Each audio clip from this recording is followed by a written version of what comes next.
हमने सोच पोच के पेनल्टीज की सेशन लगी हुई है अभी, क्योंकि जो भी नींद होते हैं ना वो उड़ जाती है एकदम।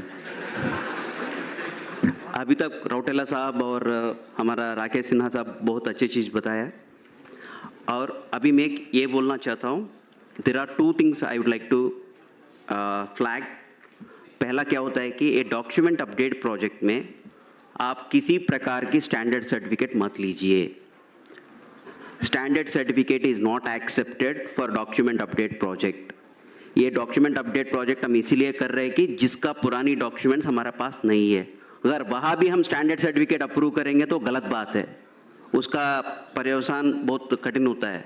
तो इसीलिए कोई भी डॉक्यूमेंट अपडेट प्रोजेक्ट में आप स्टैंडर्ड सर्टिफिकेट मत लीजिए, पॉइंट नंबर 1। पॉइंट नंबर 2, अभी UIDAI हेडक्वार्टर्स ने बहुत सारा प्रेजेंटेशंस बन चुके हैं आपके लिए, सारी ट्रेनर्स के लिए, सारी ऑपरेटर्स के लिए। उसमें 8 प्रेजेंटेशंस है, उसमें 2 प्रेजेंटेशंस ऑलरेडी सिन्हा जी और रौटेला जी कवर कर लिया है। फर्स्ट प्रेजेंटेशन है एनरोलमेंट ऑपरेटर, मतलब एक एनरोलमेंट ऑपरेटर किस तरह के एनरोलमेंट करना है, उसमें क्या क्या देखना पड़ती है। लोग क्या होते हैं ना, छोटे मोटे गलती है सर इसमें, क्या गलती, वो छोटे मोटे गलती आपके लिए हो सकता है मगर वो छोटे मोटे गलती हमारे लिए बहुत बड़ा बन सकते हैं। उसके ऊपर आप सब लोग कभी कभी बोलते हैं सर हमारा सस्पेंशन हो गया है, DOE 1 में हो गया है, DOE 2 में हो गया है, बायोमेट्रिक एरर में हो गया। आपको ये सब पता होना चाहिए आपका गलती कितना छोटा है और कितना बड़ा है। इसके ऊपर एक प्रेजेंटेशन है। सेकेंड थिंग, कुछ लोग पूछ रहे हैं कि सर नाम में चेंज करने पर भी रिजेक्ट हो रहा है। अगर मेरा नाम श्रीनिवास है, मैं अजय कुमार बनना चाहता हूँ, ये गलत बात है। वो अजय कुमार बन के क्या कर रहा है आपको मालूम है? वो किसी दूसरे के प्रॉपर्टी को भी लेके जा रहा है। ये ऐसा स्थिति है ग्राउंड पे। इसीलिए आप जो भी नाम चेंज कर रहे हैं, मतलब श्रीनिवास से कोई दूसरा नाम से तीसरा नाम, ऐसा हो रहा है कि सोचो उस आदमी को सही डॉक्यूमेंट लेके आ रहा है कि नहीं आ रहा है, वो सब सोच लो, उसका पर्यवसान बहुत कठिन होता है। दूसरा ये है कि इसीलिए हमने एक स्टैंडर्ड ऑपरेटिंग प्रोसीजर निकाला है। नाम कितने बार कर सकते हैं, डेट ऑफ बर्थ कितने बार कर सकते हैं, जेंडर कितने बार कर सकते हैं। अगर इसके पर भी किसी का डेट ऑफ बर्थ बार बार चेंज होता है क्या? मगर कोई आदमी आ रहा है, इसका मतलब क्या है? हम तो वो सोचना पड़ेगा ना। फ्रॉड भी हो सकता है, कभी हमने भी गलती कर लिया होगा ना, आंख बंद करके टकाटक मार लिया हो तो गलत हो गया होगा। देखो जो आदमी आ रहे हैं उनका गलती है या हमारा गलती है, ये भी देखो थोड़ा। उनका प्रॉब्लम क्या है वो एसेस करने के लिए कोशिश करिए। सेकेंड थिंग इज, इसके साथ हमारा QC में बहुत सारा रिजेक्शन होता है। आप ये समझते होगी जो हम डॉक्यूमेंट यहाँ से अपलोड करेंगे वहाँ कोई देखने वाला नहीं है, हमको क्या फ़र्क पड़ने वाला, वैसा कुछ नहीं होता है। आप यहाँ से जो भी कागज़ भेजते हैं नीचे पैकेट के साथ, वो सारी बैकग्राउंड में वेरिफिकेशन होता है।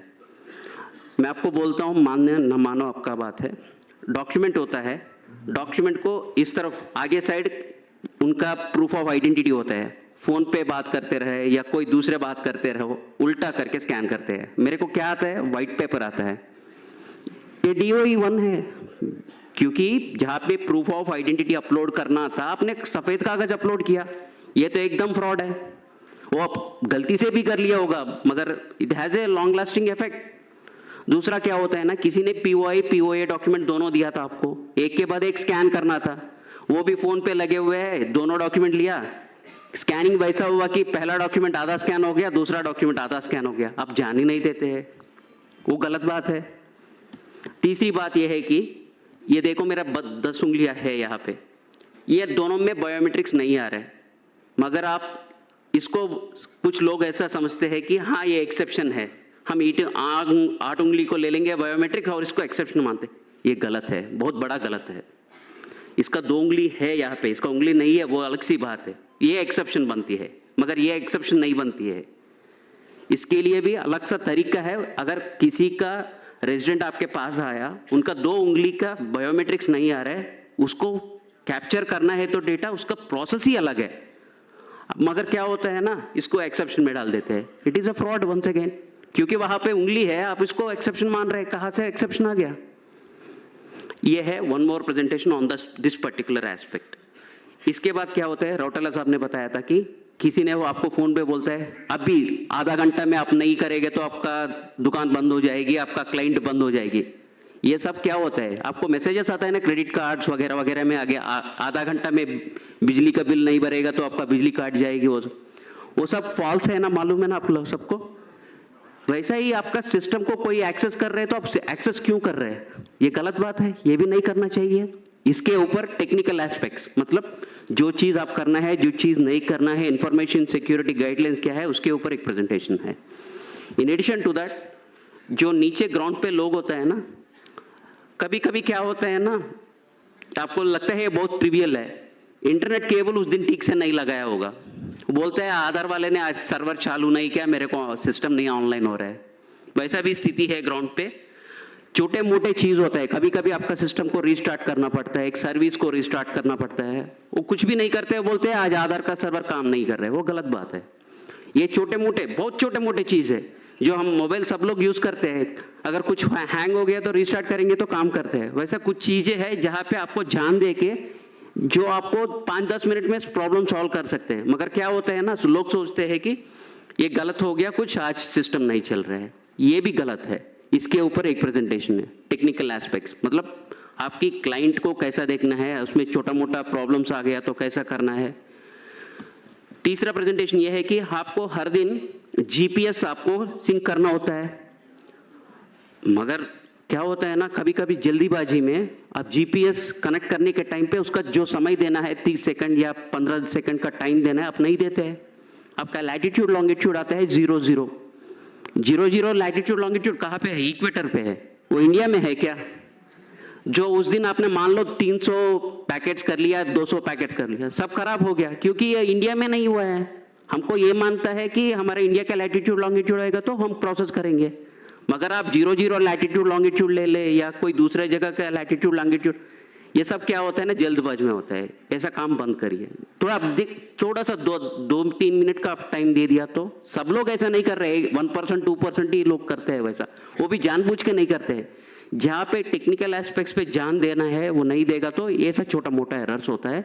ये आपके लिए भी कष्ट है, जो आपके पास काम करने के लिए आया था उसका भी कष्ट है। ये बोलेगा अगर इसके शॉप में जाएंगे तो कभी भी मेरा आधार नहीं आता है, ये भी फैला जाता है तो आपके पास कोई भी नहीं आता है। देखो छोटा सा चीज कितना महंगाई पड़ जाएगी।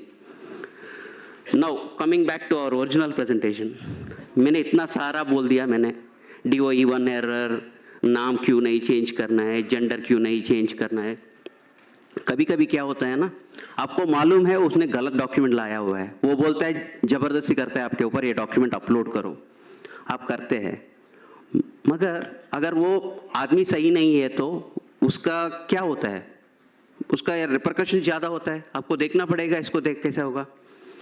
सो उस स्थिति में क्या क्या कंप्लेन, अगर जानबूझ के किया या आपने जबरदस्ती में किया, अगर कहीं वैसा गलती काम हो गया तो व्हाट इज द रिपरकशंस, मतलब आपके ऊपर क्या क्या पड़ सकता है।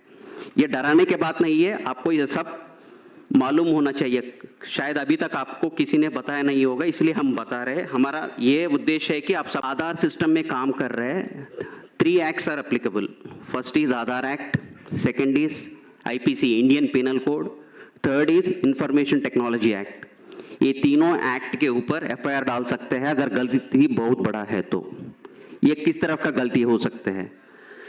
पहला वाले अनऑथराइज्ड ऑपरेटर, अगर किसी सेंटर पे, आधार सेंटर पे आपका बॉस बाहर जाते हुए आपको गम्मी फिंगर दे के जाते हैं, वो यूज करते पकड़े गए तो section 36 and 42 of Aadhaar act, section 66 of IT act, section 419, 420, 468, 471 IPCR चालू हो सकता है। ये इसके कुल मिला के 14 साल हो सकता है।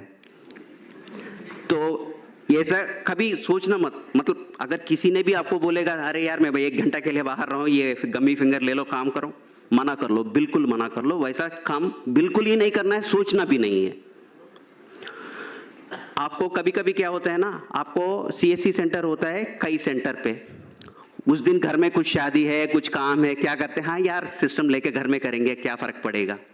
हमको सब पता चलता है आपका सिस्टम कहाँ होना है। आप सुबह सुबह GPS सिंक करते हैं ना, तब मेरे को पता चलता है आपका सिस्टम कहाँ पे है। वो सिस्टम से मैं सोचता हूँ ये यहाँ पे है या कहीं दूसरा जगह काम कर रहे हैं। मतलब जहाँ पे आप काम करना चाहिए वही काम करना है। अगर सिस्टम लेके घर में करो या राजस्थान ऑपरेटर जाके दिल्ली में काम करो, दिल्ली वाले जाके जम्मू कश्मीर का काम करो, वैसा नहीं करना चाहिए। अगर उस तरह का काम करेगा तो फिर से उसके ऊपर ये सारी सेक्शंस चालू हो सकता है। ये सब मत करना है। Next one is ECMP client operator compromised. ये देखो अभी बोल रहा हूं मैं, आप किसी को आपका रिमोट डेस्क दे दिया, आपने आपका सिस्टम को कॉपी कर लिया, इसमें आपको कोई दोष नहीं है, गलती नहीं है, मगर क्या हो गया, आप उसका पार्टी बन गया। आप वो सिस्टम का आपका सिस्टम्स डिटेल्स लेके कहीं दूसरे जगह सिस्टम चल रहा है, उसको जवाब कौन देने पड़ेगा? आप लोगों को ही देना पड़ेगा। किसने बोला आपको देने को? आपने उस समय क्यों नहीं सोचा था ये सिस्टम देना है, ये सही आदमी है, गलत आदमी है, कौन है, सोचना पड़ेगा ना उस वक्त। वो भी नहीं करेगा तो भी उसके ऊपर भी इतना सारा सेक्शंस लागू हो जाएगा। अगर आपके पास बहुत लोग आते हैं, किसी ने, मैं आपके पास आया था, मैं अपना POA डॉक्यूमेंट्स आपको दिया था, आपने मेरा आधार पैकेट बनवाया था। अगर आप उस समय एक एक्स्ट्रा जेरॉक्स कॉपी निकला या किसी को आपकी पास जो भी रेजिडेंट्स आ रहे हैं उसका आइडेंटिटी इंफॉर्मेशन किसी दूसरे के साथ शेयर कर लिया, वो बहुत बड़ा गलत है। वैसा मत करिए। Section 37 of Aadhaar act is applicable in such case. मतलब आपके पास कोई भी आ रहा है आदमी, उनका जो भी डिटेल्स है, वो पर्सनल डिटेल्स है या एड्रेस डिटेल है, जो कुछ भी है वो किसी के साथ नहीं शेयर करना है किसी भी स्थिति में। वो RO पूछेगा, RO को बोलना पड़ेगा। इसके मतलब नहीं है RO को नहीं बोलेंगे, नहीं। जब इंक्वायरी आएगा RO को बोलना ही पड़ेगा। मतलब आपस में किसी दूसरे के साथ वो किसी का डिटेल्स नहीं शेयर करना है। अभी तक सर ने बताया कि फोन करेंगे हम, अगर 5 लोग बोलेगा कि हाँ ये ज़्यादा चार्ज कर रहे हैं, हाँ हो जाएगा, डिसएसोसिएशन हो जाएगा, सस्पेंशन हो जाएगा, फिनेंशियल पेनल्टीज लग जाएगी। ये सब क्यों करना है? जब आपको सरकार ने नोटिफाई किया था इतना ही पैसा लेना है, उतना ही पैसा ले लीजिए ना। अगर एक भी रुपए ज़्यादा ले लिया उसके पर्यवसान के ऊपर, ये देखो section 42 of the Aadhaar act will be applicable on that. ये सब सेक्शंस, इसका सजा वगैरह वगैरह सब आपकी आधार का जो किताब है ना, छोटा किताब है ना, उसमें सारी इसका इंफॉर्मेशन मिला है। ये देखो, appropriating the identity of an Aadhaar number holder by changing or attempting to change the demographic or biometric information of an Aadhaar number holder। ये मैं वो ही बोल रहा हूँ।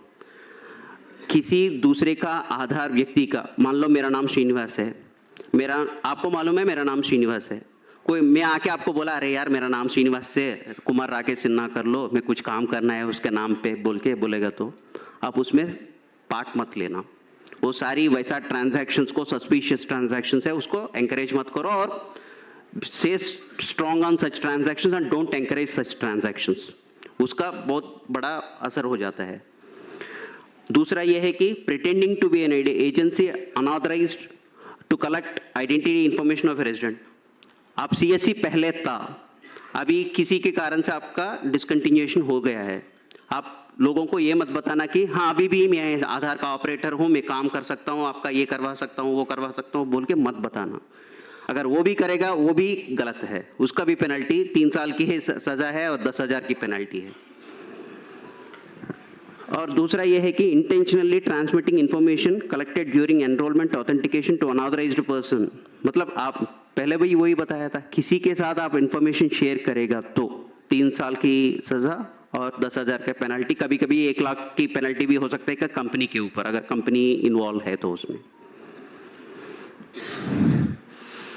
ये unauthorized access to central identity data repository, मतलब कोई दूसरा की तरफ से कंप्यूटर के साथ कोई सॉफ्टवेयर, डुप्लीकेट सॉफ्टवेयर यूज करके जो भी करेगा वो सब ऑलरेडी एक्ट में इंक्लूडेड है। अगर कोई भी इसमें जानबूझ के या गलती से भी आप इसमें इन्वॉल्व हो गया तो इसका पर्यवसान बहुत अलग सा है। इसलिए अब जो भी इंटेंशनली और intentionally don't get involve in that activities. अगर जो भी टैंपरिंग ऑफ डेटा करना चाहते हैं, मतलब डेट ऑफ बर्थ मेरा है 2005, मैं आपको बोलता हूँ 2010 करवा लो भाई, अगर वो कुछ प्रोसेस में कुछ करना शुरू कर लिया, वो भी बड़ा imprisonment up to 10 years in such cases, वो वैसा मत करिए। Unauthorized use of identity information of an individual by requesting entity or offline verification. ये क्या है ना, कभी कभी सर ने सुबह बताया था ना, एक आइडेंटिटी कैसा पता होना चाहिए, क्यूआर कोड स्कैन करने से उनका आइडेंटिटी पता चलेगा।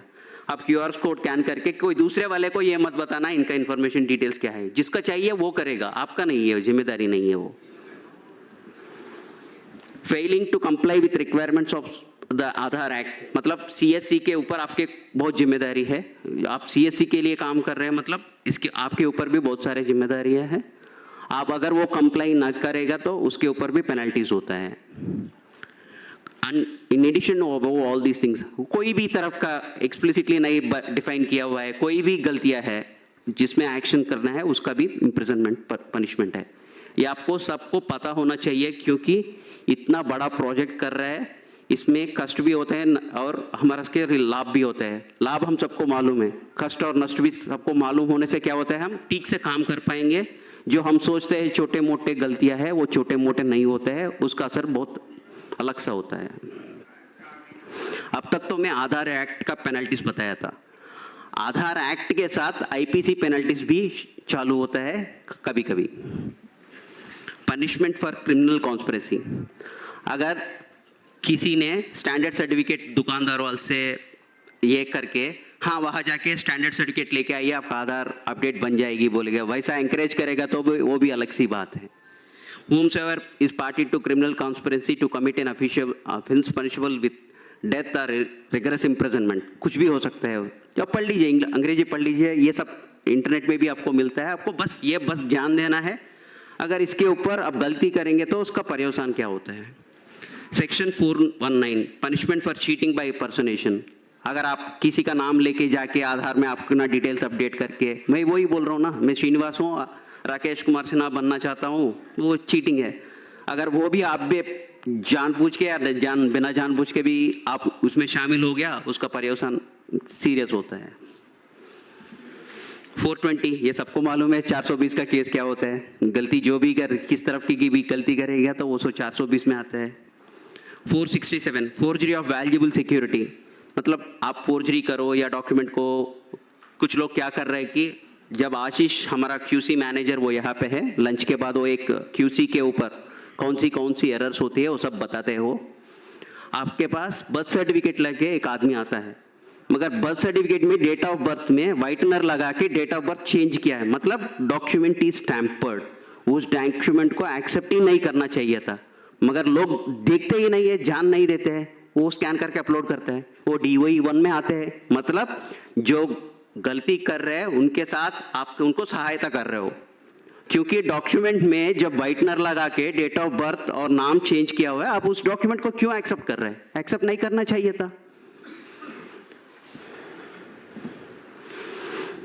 ये भी 468 वही वे forgery, the intention of the forgery is for cheating, उसके लिए पनिशमेंट है। 471 using a genuine forged document और इलेक्ट्रॉनिक रिकॉर्ड, मतलब आपको ये मालूम है ये जेन्युइन रिकॉर्ड नहीं है, फिर भी आप यूज कर रहे हैं इसको आधार जनरेट करने के लिए। सर ने बताया था ना सुबह 11% आपका रिजेक्शन हो रहा है, मतलब आप 10 लाख ट्रांजैक्शंस कर रहे हैं, उसमें 1,10,000 ट्रांजैक्शंस आर गेटिंग रिजेक्टेड, उसमें 9% of the documents are rejected for want of the proper documents, list of applicable documents. आप लिस्ट ऑफ एप्लीकेबल डॉक्यूमेंट्स से नहीं करते हो, कोई दूसरा डॉक्यूमेंट लेके करते हो, that is a serious offence. In addition to that, जो मैंने बोला था ना, वो white paper scanning, dual scanning of 2 papers एक साथ, जो टैम्पर्ड डॉक्यूमेंट, कभी कभी नाम में गेजेट नोटिफिकेशन भी एडिटिंग कर रहे हैं एडोब फोटोशॉप के साथ। अगर कोई भी आपके पास गेजेट नोटिफिकेशन लेके आ रहे हैं, आप देख लो वो सही है कि नहीं है, क्योंकि लोग उसके भी फोटोशॉपिंग करके आ रहे हैं। थोड़ा ध्यान से रहिए, वो बहुत बड़ा ये पंगा हो जाएगा। आप जो भी डॉक्यूमेंट, कोई भी प्रकार के डॉक्यूमेंट लेके आपके पास आ रहे हैं, specially name change, date of birth change, gender change का कोई भी आ रहा है, अगर वो कोई भी डॉक्यूमेंट लेके आ रहे हैं और उनका एक्सेप्शन हैंडलिंग प्रोसेस में आ रहे हैं, मतलब उनका इंटेंशन सही नहीं होगा। कभी कभी आप देख लीजिए उनका डॉक्यूमेंट सही है कि नहीं है, अगर आप संतुष्ट नहीं है तो आप सीधा सीधा बोल दीजिए कि सर ये डॉक्यूमेंट से मेरे दुकान में नहीं होगा, मेरे सेंटर में इसका अपडेट नहीं चलेगा। सीधा बताइए, कोई गलती नहीं है उसमें। मगर आप जहाँ आप फील होते हैं कि ये डॉक्यूमेंट करने से मेरे को कोई अच्छा नहीं लग रहा है, मेरे को कुछ डाउटफुल लग रहा है, सस्पिशियस लग रहा है, आप उससे दूर रहिए ना, उसमें इन्वॉल्व ही मत हो जाइए उसमें। नाउ हमने अभी तक आधार एक्ट का कानून का सेक्शन सुन लिया, आईपीसी का सेक्शन सुन लिया, अभी है आईटी एक्ट। ये तीनों एक्ट एक ही साथ लागू होता है। अगर किसी ने गलती किसी प्रकार की भी कर लिया तो तीनों एक्ट एक ही साथ लागू हो सकता है। Section 65 tampering with computer source document, मतलब वही है, कंप्यूटर में स्कैन करके अपलोड कर रहे हैं, वही है। सेक्शन 66 कंप्यूटर रिलेटेड ऑफेंसेस, ये वही है, कंप्यूटर के साथ अगर किसी ने डुप्लीकेट सॉफ्टवेयर बनाया उसके ऊपर काम कर रहे हैं, वो भी एक सेक्शन है। Punishment for sending offensive messages through communication service, आप कभी कभी देख लिया होगा व्हाट्सएप ग्रुप्स में या यूट्यूब वीडियोस में देखा होगा, आप मेरे को 500 रुपये दे दो और मैं आपका DO भी अपडेट करवा लेता हूँ, मैं आपका आधार कार्ड PVC कार्ड बनवा के दे देता हूँ। बहुत सारे वेबसाइट चलता रहते हैं, उसमें आप प्रमोट मत करिए। आप उस वैसा मैसेज कुछ भी आया आप RO को रिपोर्ट करिए, ये आपकी जिम्मेदारी है। वैसा कोई फेक वाला वेबसाइट या SMS या व्हाट्सएप टेक्स्ट मैसेज चक्कर मार रहा है तो आपको जिम्मेदारी है RO को इन्फॉर्म करने के, क्योंकि वो इन्वेस्टिगेट करके उसके जो भी एक्शन लेना है वो करेगा। जब तक आप नहीं बताएगा तो, क्योंकि हमको भी सारी चीज़ें नहीं मालूम पड़ता है, आपका जिम्मेदारी भी है हमको बताना है ऐसा काम चल रहा है सर, इसको थोड़ा देख लीजिए सर, ये डाउटफुल केस है। This is one more section. Another section is 66B punishment for dishonestly receiving stolen computer और कम्युनिकेशन डिवाइस। अगर किसी ने आपको बोला है कि आधार किट, आपको मालूम है आधार किट जिम में मिलता है, अगर किसी ने आधार किट कहीं दूसरे जगह से लेके आपको बोल रहे कि ये 1 लाख का किट है मैं आपको 10,000 में दूंगा, लेके काम कर लो, मत करो वैसा, वो भी इसमें पड़ सकता है। Section 66C punishment for identity theft, मैं वही बोल रहा हूँ ना, श्रीनिवास बन गया अजय कुमार, वो तो अलग सी आइडेंटिटी थेफ्ट की बात है। वो मेरा आइडेंटिटी बदल रहा हूँ, किसी का आइडेंटिटी लेके किसी को दूसरे को दे रहा हूँ, कोई डेथ पर्सन का आइडेंटिटी लेके कोई दूसरे को दे रहा हूँ, ये सब थोड़ा देखना पड़ेगा। Punishment for cheating by impersonation using computer source, बस वही है, कोई कंप्यूटर का डॉक्यूमेंट लेके, कंप्यूटर के हिस्सा लेके हमने किसी का आइडेंटिटी चेंज करने का, बदलाव करने का कोशिश किया तो that is a very punishable, seriously punishable offence. बस इतना ही है। अब लंच के बाद I would like to introduce my team. Miss Kirti is there. She is the master trainer. She will be taking care of all the enrollment operations and the standard operating procedures and the exception handling processes after lunch. She will be handling it.